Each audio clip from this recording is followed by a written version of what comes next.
E69 news కి స్వాగతం. ముందుగా ముఖ్యాంశాలు. నేడు జమ్మూ కాశ్మీర్ కు ప్రధాని మోదీ.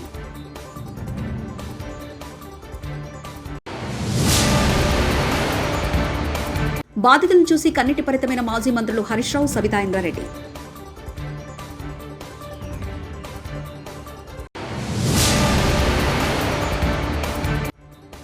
ప్రపంచ పర్యాటక దినోత్సవంలో పాల్గొన్న ముఖ్యమంత్రి నారా చంద్రబాబు నాయుడు.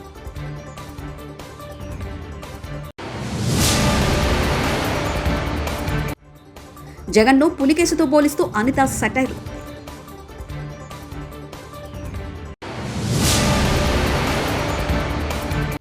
ఉదయం నుంచి రాష్ట్ర వ్యాప్తంగా ఆలయంలో పూజలు చేస్తున్న వైఎస్ఆర్సీపీ నేతలు.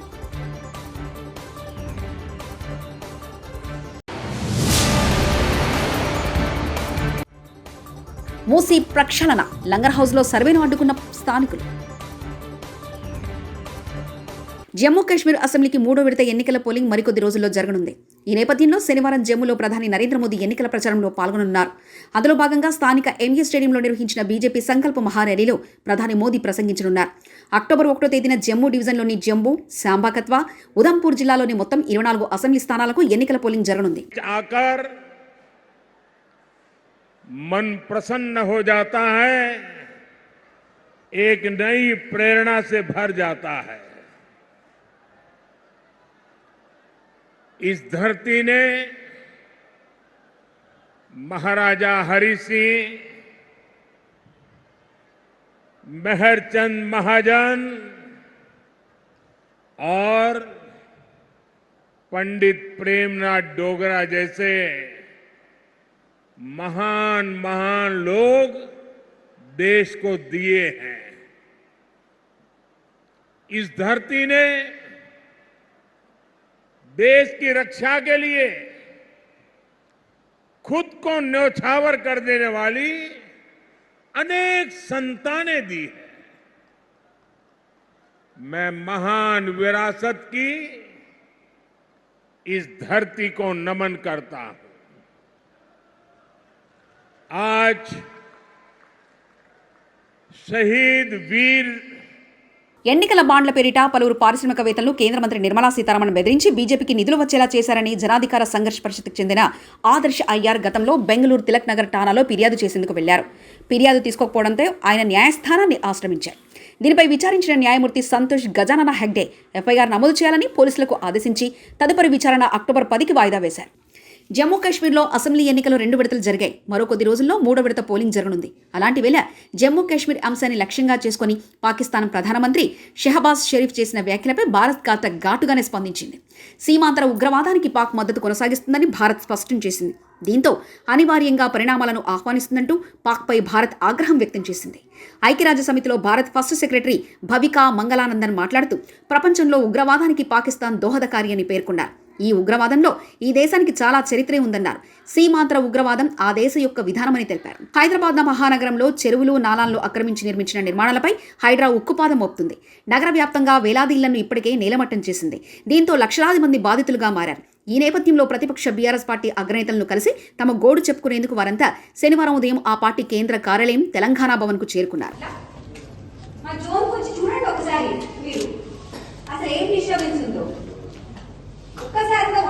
రాహుల్ గాంధీ గారిని కూడా నేను అడుగుతా ఉన్నా. బుల్డోజర్ రాజ్ అని చెప్పి ఆడపోయి ప్రచారం చేస్తున్నాడు. హర్యానాలో ఎన్నికలు జరిగేటువంటి చోట్ల బుల్డోజర్ రాజ్ నహీ చలేగా అంటుండు. ఫిర్ క్యా హో రా తెలంగాణ में आज बुलडोजर का राज चल रहा. ये राहुल गांधी जी ने क्या करना है? तुम जाके उधर नॉर्थ इंडिया में भाषण दे रहे कि बुलडोजर राज नहीं चलेगा, लेकिन आज तेलंगाना में तुम्हारा सीएम रेवंत रेड्डी बुलडोजर राज चला रहा. पहले इनको रोको. वहां भाषण देने से पहले तुम्हारा सरकार में, तो आपकी कांग्रेस सरकार में, जहां पर आज गरीब लोगों का मकाना गिरा रहे, यहाँ आके बुलडोजर को रोको. तुम यहाँ रोकने के बाद वहां बात करना, नहीं तो कोई आपका बात को कोई मानने वाले नहीं रहते. ఇలా ఆయన ఆలోచించాలి కదా. ఆయన పోయి దేశమంతా తిరిగి బుల్డోజర్ రాజ్యం నడవది అంటున్నాడు. మరి నీకు రేవంత్ రెడ్డి చేసే బుల్డోజర్ రాజ్యాన్ని ముందు ఆపాలనా వద్దా? నువ్వు ఆపకుండా మహారాష్ట్రలో, హర్యానాలో, జార్ఖండ్లో పోయి నువ్వు ఉపన్యాసాలు ఇస్తే ప్రజలు నిన్ను ఎట్లా నమ్మాలి? ఏ విధంగా నమ్ముతారు? నువ్వు ఆపు ముందు. తెలంగాణలో బుల్డోజర్ రాజుని ఆపు. ఈ అన్యాయాన్ని ఆపు. ఈ పేదల కష్టాలని ఆపాలని చెప్పి నేను రాహుల్ గాంధీ గారిని కూడా ఈరోజు ఇక్కడ నుంచి డిమాండ్ చేయడం జరుగుతూ ఉంది. మెయిన్ స్ట్రీట్ మీడియాకు దండం పెట్టి చెప్తున్నాను, దయచేసి మాకు సపోర్ట్ చేయండి. జర్నలిజం చచ్చిపోయిందా? అక్రమ కట్టడాలన్నీ పదే పదే ఎందుకు చెప్తున్నారు? అమ్ముడు పోయారా? మీకు రేటింగ్స్ కోసం తప్పుడు ప్రచారం చేయకండి, నిజం నిర్భయంగా చెప్పండి అంటూ హైదరాబాదితులు వాపోతున్నారు. నిరూపిద్దామని ఇదంతా ఎవరికి నిరూపిద్దామని? దయచేసి మీకు దండం పెడుతున్నా, సపోర్ట్ చేయండి. ఇక్కడ ఉన్న వాళ్ళందరూ నిద్ర ఉండడం లేదు, ఓకేనా? మీరు దయచేసి ఇది అక్రమ కట్టడాలని చెప్పి మీకు టీపీ ఏదో రేటింగ్స్ వస్తుంది, దానికోసం కాదు. నిజాన్ని నిర్భయంగా చెప్పబోతే జర్నలిస్ట్ అనే వాళ్ళు ఇంకెందుకు సార్? ఇంకెందుకు జర్నలిస్ట్ అనేది? జర్నలిజం చచ్చిపోయిందా? నిజాన్ని నిర్భయంగా చెప్పలేరా? అమ్ముడుపోయారండి మీ అందరూ అమ్ముడుపోయారా? అర్ధరాత్రి ఫోన్ చేసినా మీకు మేము ఉంటాం, బుల్డోజర్ వచ్చిందంటే ఆ బుల్డోజర్ కన్నా మేము ముందుంటామంటూ సబితా ఇంద్రారెడ్డి వ్యాఖ్యానించారు. గారు ఉంటారు, కేటీఆర్ గారు ఉంటారు, అందరం ఉంటాం. కాబట్టి మీరందరూ కూడా ధైర్యంగా ఉండండి. హరీష్ రావు గారు చెప్పినట్టు టెన్షన్ పడకండి, తొందరపడకండి. ఆరోగ్యాలు ఇది కాకుండా ఖచ్చితంగా లీగల్గా ఫైట్ చేస్తాం, ఫిజికల్ కూడా అక్కడ వచ్చి మీకు నిలిచిన ప్రయత్నం చేస్తాం. బుల్డోజర్ వచ్చింది, ఏదైనా వచ్చిందంటే ఆ బుల్డోజర్ కన్నా ముందు మేమే ముందు వచ్చి నిల్చుంటాం, టెన్షన్ పడకండి అని కూడా మీకు అందరికీ మరొకసారి తెలియజేసుకుంటూ, మూసి ప్రక్షాళనలో భాగంగా రెవెన్యూ అధికారులు శనివారం లంగర్ హౌస్లో సర్వే చేపట్టారు. ఎలాంటి అవాంఛనీయ సంఘటనలు జరగకుండా పోలీసులు భారీ బందోబస్తు ఏర్పాటు చేశారు. లంగర్ హౌస్ పోలీస్ స్టేషన్ పరిధిలోని డిఫెన్స్ కాలనీ, ఆశ్రమ్ నగర్ బస్తీలో సర్వేకు వచ్చిన అధికారులకు స్థానికులు అడ్డుకున్నారు. 25 ఏళ్లుగా బస్తీలో నివసిస్తున్నామని, ఇప్పుడు ఇల్లు కూల్చేస్తామంటే ఎలా అంటూ నిర్వాసితులు ఆవేదన వ్యక్తం చేశారు. అధికారులు వారికి నచ్చజెప్పే ప్రయత్నం చేశారు. అయినప్పటికీ కూడా స్థానికులు వినకపోవడంతో అధికారులు అక్కడి నుంచి వెనుదిరిగారు.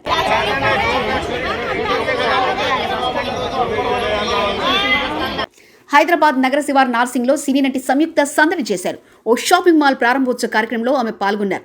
ఈ సందర్భంగా ఆమెను చూసేందుకు పెద్ద ఎత్తున అభిమానులు తరలివచ్చారు. సంయుక్త డాన్స్ చేస్తూ యువతలో జోష్ నింపారు.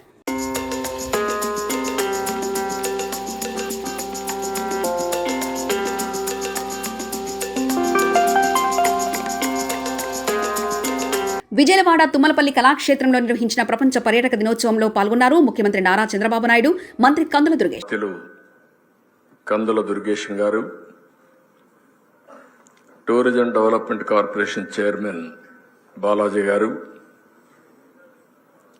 వేదిక పైనున్న గౌరవ శాసనసభ్యులు రామ్మోహన్ రావు గారు, వసంత కృష్ణప్రసాద్ గారు, సెక్రటరీ గారు, వేదిక పైనున్న అధికారులు, ఈ కార్యక్రమానికి ఇచ్చేసినటువంటి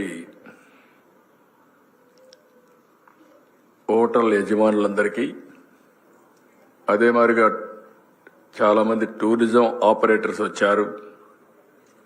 అదే కాకుండా ఛాంబర్ ఆఫ్ కామర్స్ వచ్చారు. చాలామంది టూరిజానికి సంబంధించినటువంటి కార్యక్రమాల్లో భాగస్వాములైన మిమ్మల్ని అందరినీ పేరు పేరున మరొక్కసారి మనస్ఫూర్తిగా అభినందిస్తూ స్వాగతం పలుకుతూ, ఈరోజు మిమ్మల్ని చూస్తే ఒక నమ్మకం వస్తూ ఉంది, మళ్లీ రాష్ట్రంలో టూరిజాన్ని బతికిస్తామని.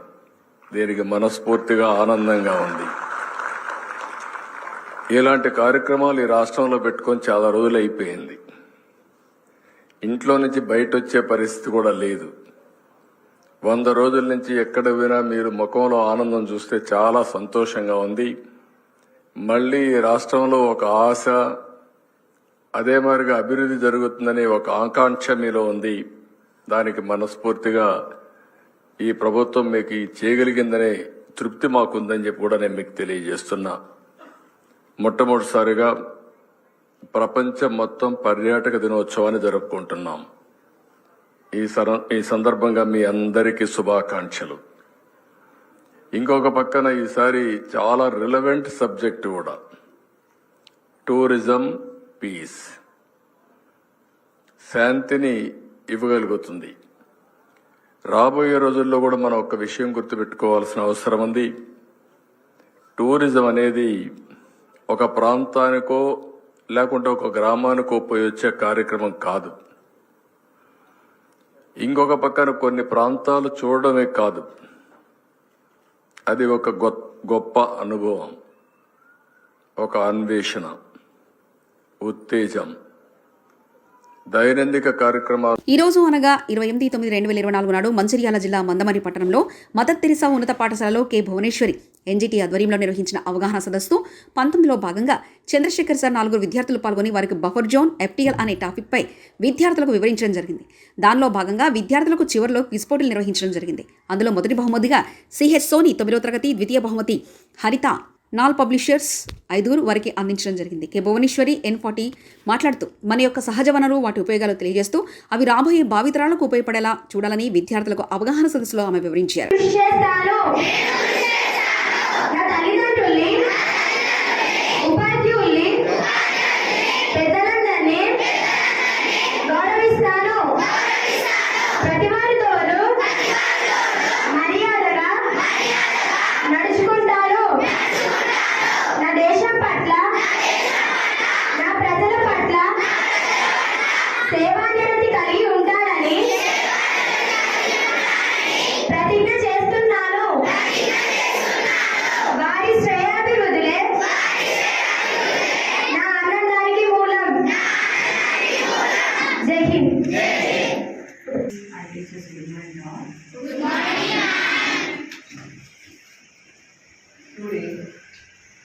అంటే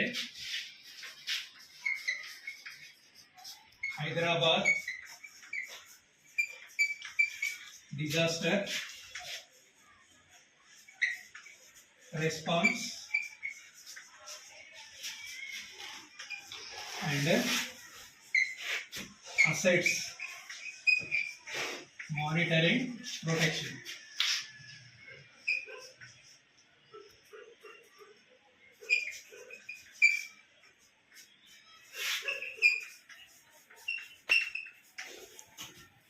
So Hydra means Hyderabad Disaster Response and Assets Monitoring Protection. So ఈ హైడ్రా అనేటువంటి ఒక సంస్థను హైదరాబాద్ సిటీ కోసం తీసుకురావడం జరిగింది. అంటే ఇక్కడ ఉన్నటువంటి అసెట్స్ అంటే ప్రభుత్వ ఆస్తులు. సో ప్రభుత్వ ఆస్తులు అంటే ఏమేమి వస్తాయంటే చెరువులు కానీ, పబ్లిక్ ప్లేసెస్, పార్కులు, సో ఇలాంటివన్నీ కూడా ప్రభుత్వ ఆస్తులు. ఈ ప్రభుత్వ ఆస్తులను సంరక్షించడం కోసము రేవంత్ రెడ్డి గవర్నమెంట్ వాళ్ళు హైడ్రా అనేటువంటి ఒక చట్టబద్ధమైనటువంటి సంస్థను తీసుకొని రావడం జరిగింది. సో ఇది ప్రభుత్వ ఆస్తులను సంరక్షించడం దాని యొక్క ముఖ్య ఉద్దేశం. ఓకేనా. సో ఈ హైడ్రా అనేటువంటిది హైదరాబాద్ చుట్టుపక్కల చాలా సంచలనాలు రేకెత్తిస్తున్నటువంటి సంస్థ ఈ రోజులలో. సో దీని గురించి మీకు అవగాహన ఎందుకు కల్పిస్తున్నామనంటే, మీకు సోషల్లో కూడా ఒక ప్రాజెక్ట్ వర్క్ ఉంటుంది ఇంటి కాంటెంపరీ ఇష్యూస్ అని.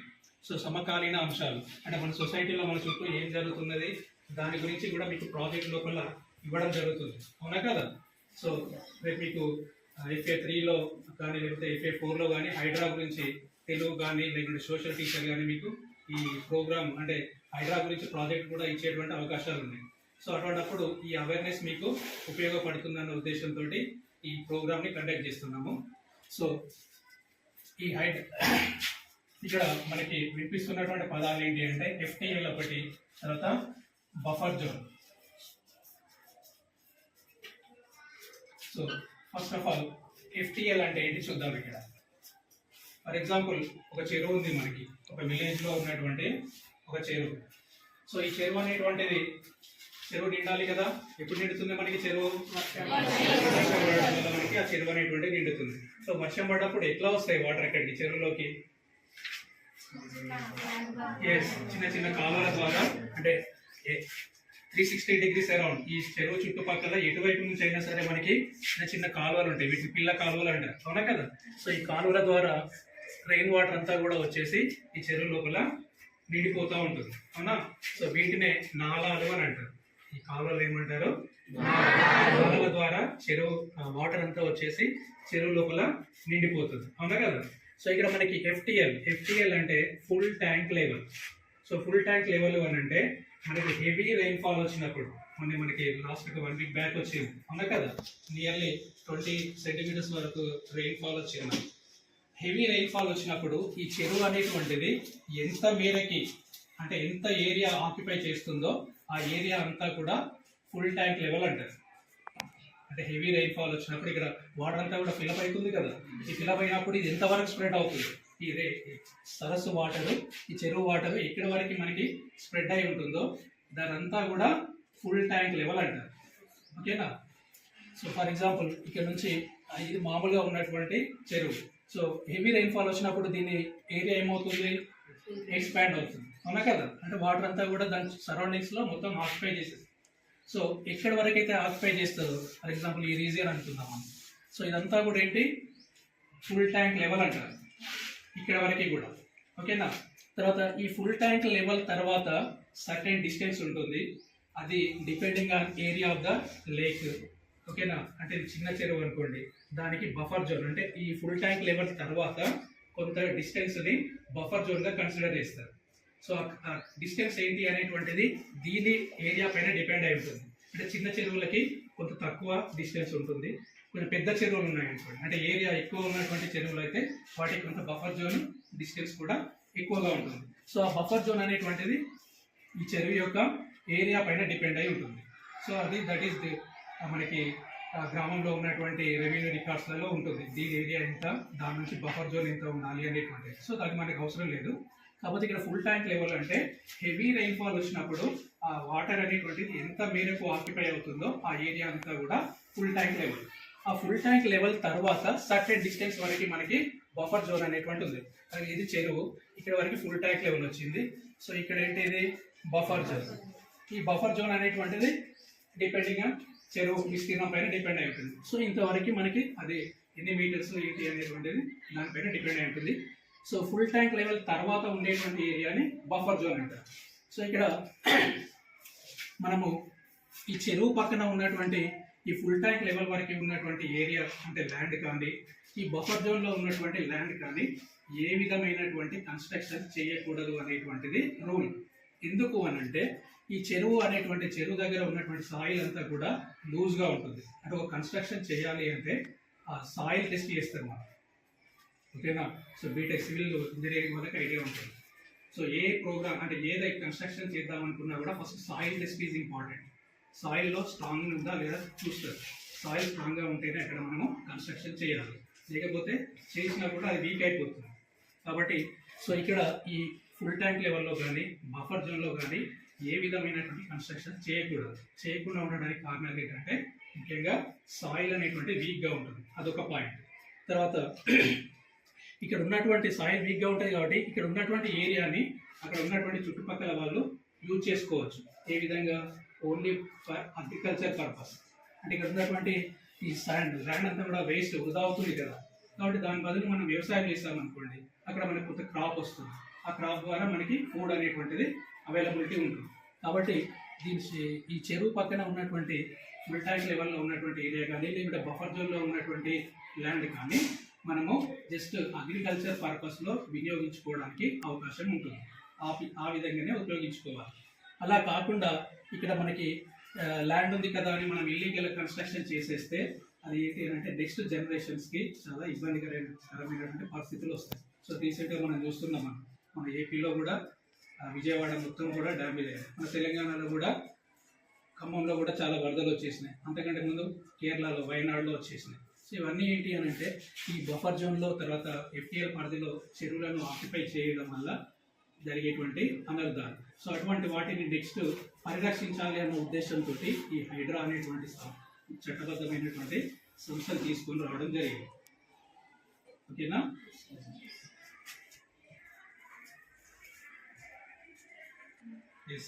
ఎఫ్టీఎల్ అంటే ఏంటి? ఫుల్ ట్యాంక్ లెవెల్ అంటే ఫుల్ ట్యాంక్ లెవెల్. అదే ఎప్పుడు అదే కన్సిడర్ చేయాలి. ఎస్, హెవీ రెయిన్ఫాల్ వచ్చినప్పుడు ఎంత ఏరియాకి ఆ వాటర్ అంతా కూడా స్ప్రెడ్ అవుతుందో that area is nothing but full tank level. Is it? Full tank లెవెల్కి 30 మీటర్స్ అంటే సర్టెన్ డిస్టెన్స్ ఉంటుంది. So that is called buffer zone.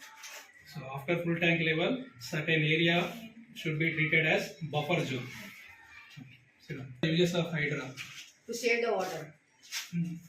Let me explain, ఇంకా బ్రీఫ్గా ఎక్స్ప్లెయిన్ చేయండి. ఇప్పుడు మన వాటర్ ఉన్న కాడ ఎఫ్టీఆర్ ఉంది కదా సార్, అక్కడ కన్స్ట్రక్ట్ చేసినప్పుడు వాటర్ అన్ని వాళ్ళ ఇంట్లోకి వస్తాయి కాబట్టి హైడ్రాని ఇంప్లిమెంట్ చేశారు. ఇంకా నెక్స్ట్ ఇంకా వాటర్లో లూజ్ భారతదేశము నా మాతృభూమి. మాతృ అంటే అమ్మ. మన ఇంట్లో మన అమ్మేమో మన భూమి కూడా తల్లి చూస్తాము. భారతీయులందరూ సహోదరులు అంటే మన తోబుట్టులు. ఆ రోజుల్లో ఎంత చక్కగా రాసి మన పాఠ్య పుస్తకాలు మొదటి పేజీలో నిర్మించారు. అవునా కదా? మన టెక్స్ట్ బుక్ తీయంగానే అదే ఉంటుంది, ఎప్పటి నుంచో ఉంది. మన తాతల కాలం చదివినప్పుడు అదే పేజీలో అది ఉంది, నేను చదివినప్పుడు అలాగే, మీరు చదివినప్పుడు అలాగే. అంటే ఆ రోజే గొప్ప గొప్ప వ్యక్తులు ఆ వాక్యాన్ని ప్రచురించి మనకు అందిస్తున్నారు, భావితరాలకు అందిస్తున్నారు. అందులో భాగంగా ఈరోజు సంపదలో అని వచ్చింది. అవునా? సంపద అంటే ఏంటి? డబ్బేనా? సంపద అంటే ఓన్లీ కాయిన్స్కేనా, నోట్లకైనా సంబంధించిన సంపద? ఇంకేమన్నా ఉందా సంపద?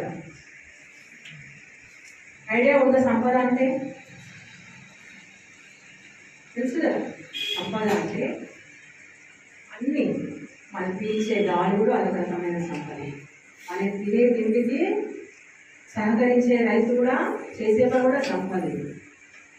ప్రతి ఒక్కటి సంపద అంటే అవసరమైందని బతికించడానికి అవసరమైందని సంపద. అందులో భాగంగా ఈరోజు మన ముఖ్యమంత్రి గారు హైడ్రా అనే ప్రోగ్రామ్ని ఇంప్లిమెంట్ చేస్తుంది.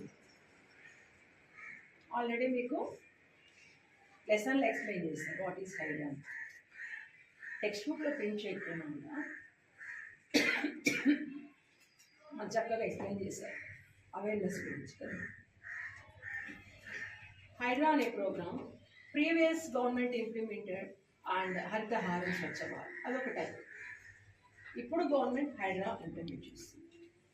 హైడ్రా అనేది ఒక లేకు వనరులు అంటే వాటర్ సంబంధించింది. మన హ్యూమన్స్ కానీ దేనికైనా కానీ వాటర్ అనేది లేకపోతే మన జీవితం మనుగడకి సొల్యూషన్ లేదు. పంటలకైనా సరే, ఒక ఇండస్ట్రీకి అయినా సరే, దేనికైనా కూడా వాటర్ అనేది ఇంపార్టెంట్. అవునా కాదు? చిన్న బర్డ్ నుంచి పెద్ద జంతువు నుంచి మనకు కూడా వాటర్ అనేది ఇంపార్టెంట్. ముఖ్యంగా మీరు చూడండి, ఈ హైడ్రా ప్రాబ్లం అనేది చాలా ఇంపార్టెంట్, కానీ కొంతమందికి ఇబ్బందిగా ఉంటుంది. That is different. ఇది ఒక పెద్ద ప్రణాళిక, లాభము నష్టం రెండు ఉండొచ్చు. ఇప్పుడు మనం ఒక విలేజెస్లో పోతాం, ఒక మారుమూల గ్రామానికి వెళ్తే అది మన టెక్నాలజీ లేకపోయినా కూడా ఆ విలేజ్లో ఒక రకమైన ప్రశాంతత ఉంటుంది. ఎందుకంటే వాళ్ళ హద్దుల్లో వాళ్ళ ఇల్లు ఉంటుంది, వాళ్ళకంటూ ఒక చెరువు ఉంటుంది, వాళ్ళకంటూ ఒక బావి ఉంటుంది, పొల్యూషన్ ఉండదు, వాళ్ళకు ఆ చెరువు సరిపోతుంది. కానీ హైడ్రా అనేది చాలా ఇంపార్టెంట్. ఎవరికంటే మన మున్సిపాలిటీలో ఉన్న ప్లేసెస్లో చెరువులు కానీ, సిటీసెస్లో ఉన్న చెరువులు కానీ చాలా ఇంపార్టెంట్. ఎందువల్లంటే పాపులేషన్ డిఫరెంట్ టైప్స్లో బతకడానికి మనం వాడుకుంటూ ఉంటాం. అవునా? అది ఎలా వాడుకుంటామో, ఇప్పుడు మనం మున్సిపాలిటీ పరిధిలో ఉన్నాము. నేను ఒక 25 years బ్యాక్ స్టార్ట్ చేసినప్పుడు ఒక స్కూల్ ఉంది, ఒక 2 ఇళ్ళు ఉంది. అలాగే ఉందా? ఇప్పుడు ఇంప్లిమెంట్ అయింది కదా, చాలా స్కూల్స్ అయినాయి, చాలా పాపులేషన్ అయింది, చాలా అయింది. అది అయ్యేసరికి అగ్రికల్చర్ తగ్గుతాం. వాటర్ అయితే మనకు అవసరమే కదా. ఆ వాటర్ని కాపాడడానికే ఈ హైడ్రా అనే ప్రోగ్రాము. అది ఒక లేక్ అనేది మనకు చాలా అవసరము. ఆ లేక్ని కాపాడుకోవాలా. సిటీస్లో చాలా పాపులేషన్ ఉంటుంది, చాలా ఇండస్ట్రీ ఉంటుంది, చాలా software, different types of development ఉంటుంది. కాబట్టి వాళ్ళకి తగ్గ వాటర్ అక్కడ ఉండాలా. వాళ్ళకి తగ్గ వాటర్ ఉండాలంటే పురాతనంలో నిర్మించిన చెరువులు ఉండాలా. అప్పుడే మనకు వనరులు ఉత్పన్నమవుతుంది అనే పెద్ద కాన్సెప్ట్ అది.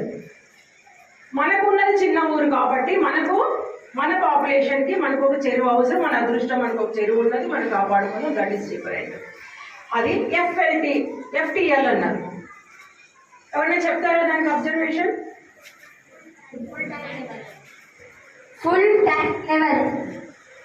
FTL ఫుల్ ట్యాంక్ లెవెల్ అంటే వాళ్ళు నిర్మించిన లేక్ కన్నా తర్వాత స్ప్రెడ్ అయ్యే వాటర్ని ఏమంటారు? Very good, full tank. తర్వాత ఫుల్ ట్యాంక్ నిండిన తర్వాత దానికి ఒక జోన్ క్రియేట్ చేస్తారు. Very good, buffer zone. అంటే అది నిండిన తర్వాత ఆగదు, అవుతుందా? అది ఎక్కడ స్ప్రెడ్ అవుతుంది? ట్యాంక్ నిండిన తర్వాత దాని సరౌండింగ్ అంతా వాటర్ స్ప్రెడ్ అయిపోతుంది. దానికి నాలా ఒకటి పెట్టారు, నాలాలు. వాట్ ఈస్ దట్ నాలా? అంటే ఆ వాటర్ ఫ్లో అయ్యే వాటర్ని ఒక నాలా ద్వారా పంపించడానికి నాలాలు. అందువల్ల ఇటువంటి జోన్లలో ఒక పరిధి పెట్టారు. ఇన్ని మీటర్స్ జోన్ పెడతారు. అన్ని మీటర్స్ వరకు కన్స్ట్రక్షన్ చేయకూడదు. అది ఎవరి కోసం అది కన్స్ట్రక్షన్ చేయకూడదు అన్నది? ఎవరి కోసం?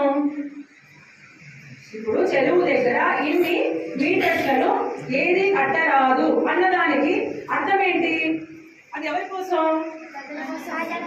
మన కోసం, ప్రజల కోసం. ప్రజలంటే మనమే, అవునా? ఎందువల్లంటే ప్రీవియస్ ఏమంటే దాని దగ్గర మీరు ఎప్పుడైనా గమనించండి, వెళ్ళి మీ అమ్మమ్మను తాతలు ఎవరైనా బతి ఉంటే అదృష్టం మీకు. వాళ్ళని అడగండి.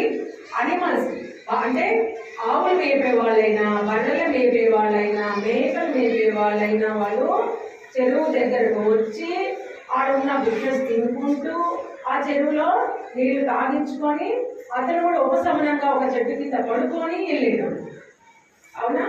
అది వాళ్ళకి దానికి ఇంపార్టెంట్ అని ఒక పరిధి పెట్టారు. ఇంత పరిధిలో మీరు ఏం చేయకూడదు అనేది ఉంది. కానీ అది మన టెక్నాలజీ లైఫ్లో మనం డబ్బులు సంపాదించాలనే కాన్సెప్ట్తో మనం మర్చిపోతున్నాం, అందరం మర్చిపోతున్నాం. ఆ మర్చిపోవడం అనేది ఎలా ఉంటుందంటే మీ జనరేషన్కి, భావితరాలకి చాలా ఇబ్బందికరంగా అవుతుంది అనే ఉద్దేశంతో ఇది కూడా ఒక టాపిక్.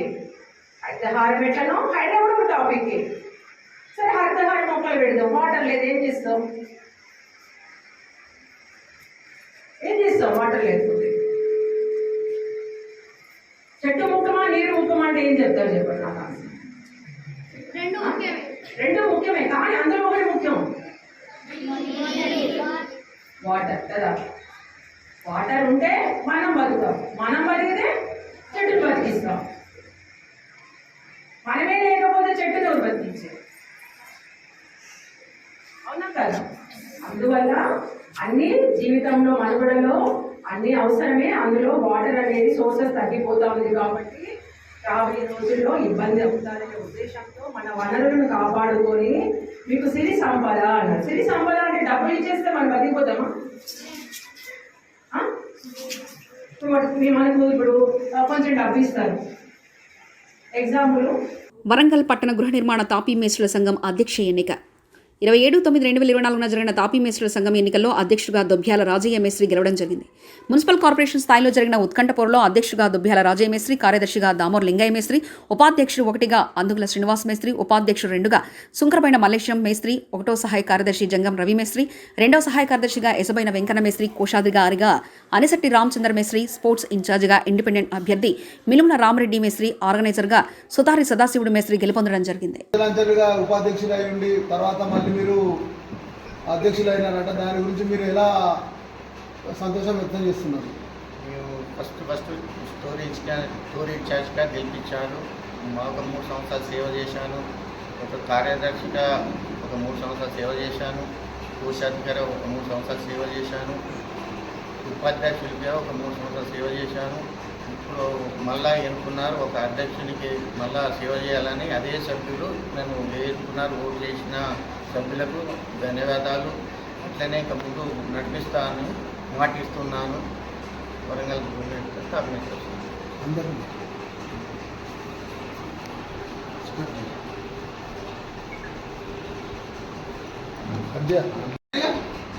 చూసుకుంటే చదవండి, ఏం కాదు. వరంగల్ పట్టణ గృహ నిర్మాణ కార్మికుల సంఘం సాధ్యతం నుంచి ఇప్పుడు ఫస్ట్ ఉపాధ్యక్షుగా గెలిచినాం. ఇప్పుడు కొత్తగా మళ్ళా 20 సంవత్సరాల బట్టి కోశాధికారిగా దానికి అంతా ఒక 20 ఏళ్ళుగా దాన్ని కోశాధికారిగా చేసినాం.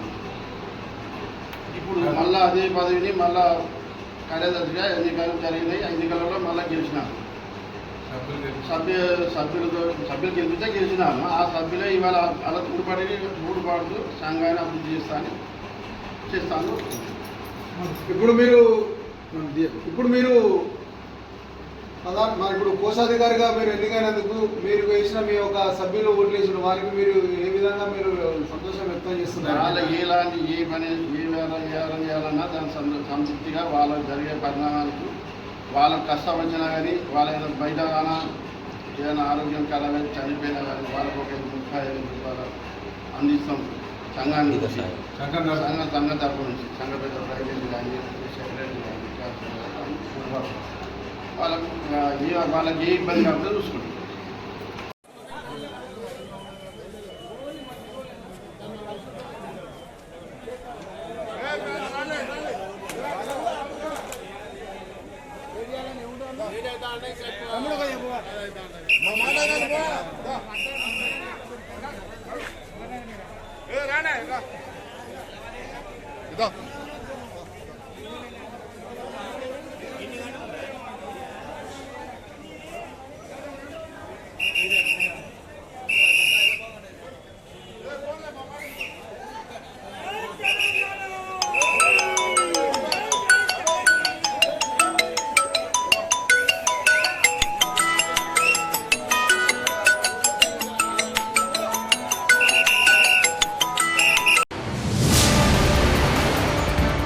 నేడు జమ్మూ కాశ్మీర్కు ప్రధాని మోదీ.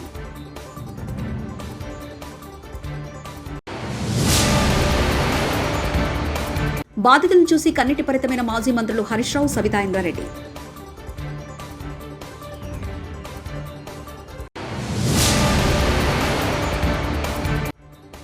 ప్రపంచ పర్యాటక దినోత్సవంలో పాల్గొన్న ముఖ్యమంత్రి నారా చంద్రబాబు నాయుడు.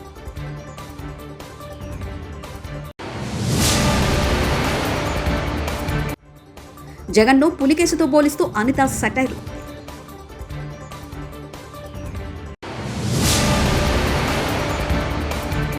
ఉదయం నుంచి రాష్ట్ర వ్యాప్తంగా ఆలయంలో పూజలు చేస్తున్న వైఎస్ఆర్సీపీ నేతలు.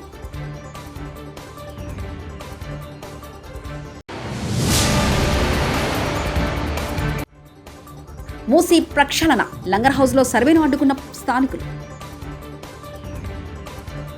ఈ 69 న్యూస్ ఇంతటితో సమాప్తం. కీప్ వాచింగ్ ఈ 69 న్యూస్.